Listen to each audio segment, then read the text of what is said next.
What's up, guys? Welcome back from the LD Studios here in New York City. I'm Axeltos, joined by Axlive. Thank you so much for joining us on this Wednesday night. Is 8 p.m. Eastern start time, Monday through Thursday. We have WCS America stuff going on. Of course, we're currently covering the qualifiers to get into the Big Boys Club, which is the Premier League of WCS America. And right now, we're about to have a game to determine if it's going to be one player or the other. It's going to be on Whirlwind. Let's get into it. That's right. Of course, this is the deciding match in this best of three. Each player has won their own respective map. Down to this last map, Whirlwind is one of my actually favorite maps. It's really big. A lot of different counterattack paths can be gone because you can work around the map. And even when it gets to late game, trying to control the far corners of the map is very, very tricky and requires a lot of strategy. All right, we'll see what happens. Again, the winner of this game qualifies for the Premier League of WCS America, which gets started next week and is pretty much the most important tournament to ever happen in STARCRAFT 2, the WCS series that is starting up in America. Of course, it has been starting up in, it has already been ongoing in Korea and Europe, but of course, America has awesome storylines of its own. Definitely looking forward to that. All right, in the top left-hand location, we have the blue Terran player who started off this series up 1-0, but dropped a game in game number 2. Can he recover and take home this best of 3 and give himself a spot in the Premier League of WCS America from Team Axiom? He is Hart. His opponent in the bottom left, first time he has not spawned at the top of the map. Is this going to mean an end to his streak? That's a great point. Don't jinx it, Nicholas. He's the Red Protoss player hailing from China, trying to complete a ridiculous run in this tournament. He is top. Actually, to be fair, we don't really know where he spawned through most of his qualifier streak. And in fact, versus Crank, he went 0-2. And he spawned at the top. So maybe it's a good thing he's here at the bottom now. You're right. Maybe it's a good thing.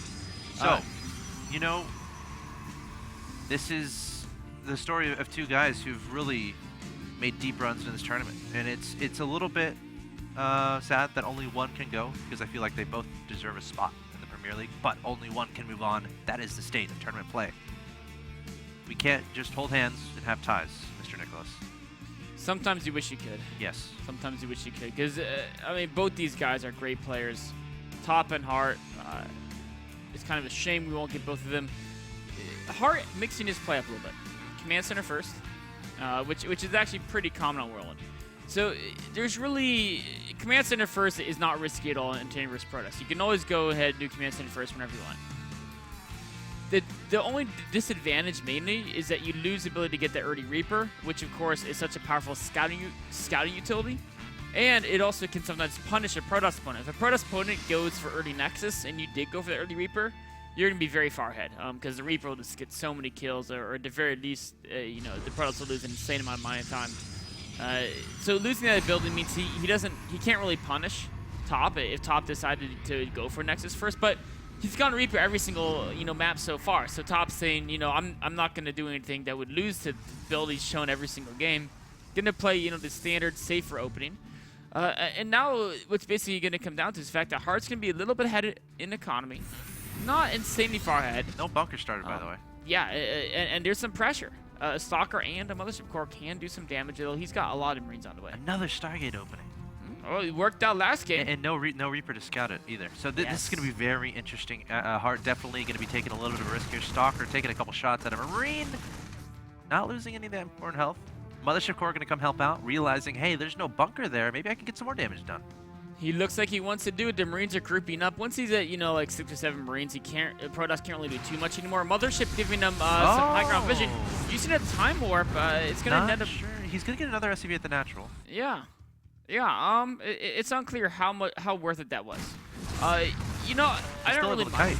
I don't mind it either. Yeah, because the thing is off command center first, there's not going to be any crazy early pressure with medevacs or anything, so he doesn't really need the energy on that Mothership Core for some time. Did SCVC... No, he's just been chilling at the natural, checking on the progress or lack thereof of the natural. Exactly, that's actually really big. Yeah, he did not go to the main.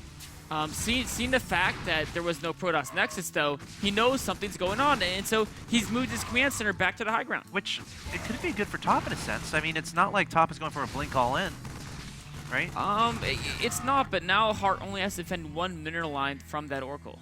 So, it could kind of go either direction. And especially without having any Widow Mines, without having any Vikings, you know, Marines can stop an Oracle, but it's very difficult to have enough Marines to cover 2 mineral lines from an Oracle. So, I think Heart's doing the right thing. It's definitely the safer option as well. Top doing a very similar build as last game. Not making any sentries, only has 3 Stalkers on the field and going straight into Forge and Twilight. Expect him to take these 2 gases as natural very, very, very, very, very quickly. And we'll have to see how this works out for him. I mean, the good news is his opponent's natural expansion is going to be very delayed. He could potentially try to contain for a while. Oh, this scan, that's an important scan. Let me check what he saw. Okay, he saw the natural. Sees the timing of it. He knows it's not a one-base all-in. So now he's probably pretty confident in Stargate play from all the timings. And he has the Marines there. The Oracles shouldn't do much. And if the Oracles can't do too much... Oh, no, don't lose that. He's committing that guy really far. He's going to try to wrap around. There's a bunker there. The Marines can pop out. Or the Marine? Is there one Marine in there? Yeah, one Marine, one Marauder. Not quite enough to really do too much damage to the Oracle. So the Oracle gets a good scout off. Oh, gosh. Top, you do not want to lose these units. No, he's not watching the front core. door. The Mothership Core might do. There we go. Oh, yeah, he gets back, but all his energy's gone, and he's down to like 1 HP. And the Stalker died too. The Stalker bravely sacrificed itself, taking some of those bullets, jumping in front of that Mothership Core. So, that's not... You know good. what? I could see Heart, seeing that all the energy's off the Mothership Core. Just going.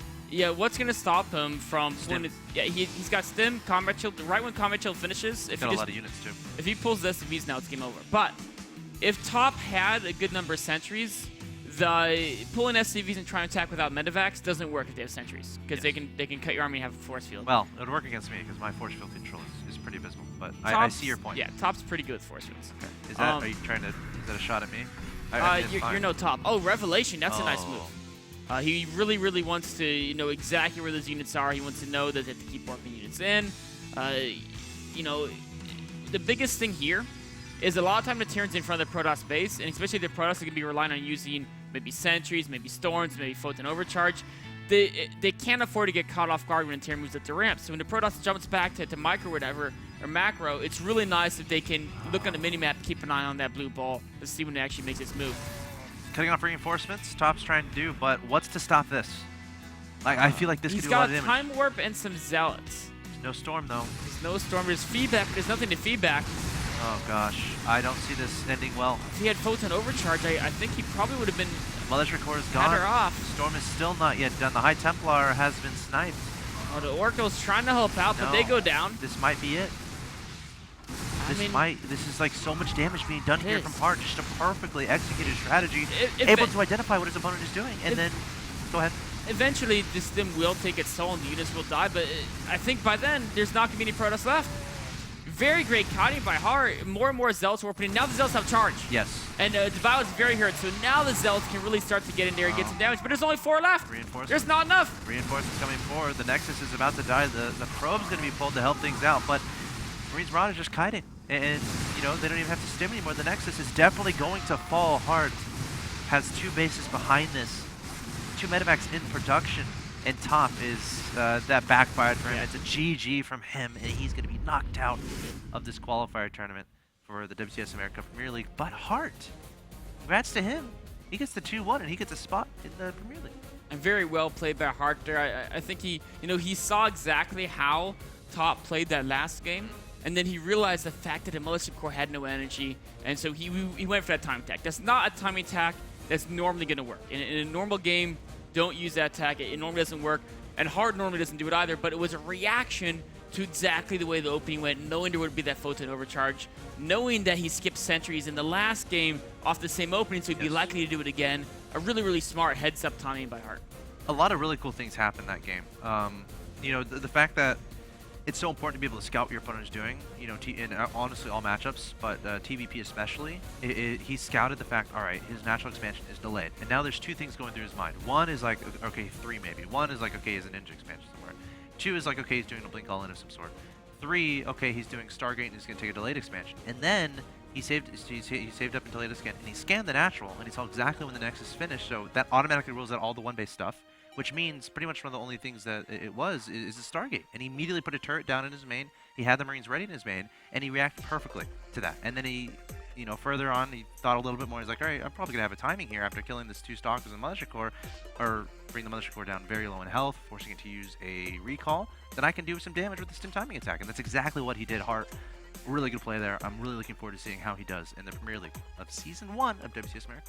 Yeah, it's going to be very exciting to see him play. He was kind of a staple of 2012 MLG season. Looks like he's going to be a very important part of the WCS North and South American region as well. Yes. Kudos to Top, though, and, of course, Drunken Boy. Unfortunately, they were knocked out of the tournament here today, so they will not be in the Premier League of WCS America, but they made phenomenal runs, defeating a lot of players. But let's take a look at that updated winners bracket. Or lower bracket, excuse me. There we see Hart advancing 2-1 over Top. Going to be joining Apocalypse and Revival as qualified players. So if you guys are keeping tab back home, so far the players qualified: Alicia, Revival, Apocalypse, the STC, Crank, and Hart. 2 more to go, and those 2 will be determined tomorrow. It's going to be Maxed, JYP, and of course, once we have a glance at the winners bracket, I don't remember the names off the top of my head.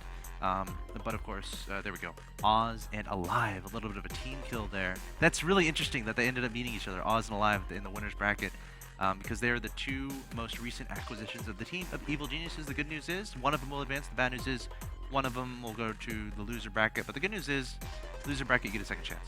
So that's correct. That's going to happen tomorrow, 8 p.m. Eastern. Do not miss it. It's going to be a lot of fun. We're going to be here, unless you're not going to be here. Are you going to be here? Yes, sir. Yes. All right, so coming up next, Rules of Engagement, going to be analyzing the Innovation versus Rain match from the MLG Winter Championship. That was actually a winners round 3 match. That'll be the quarterfinals of the tournament. Very, very exciting play, as I mean, they're pretty much, a lot of people would say they're the best players of their respective races in the world.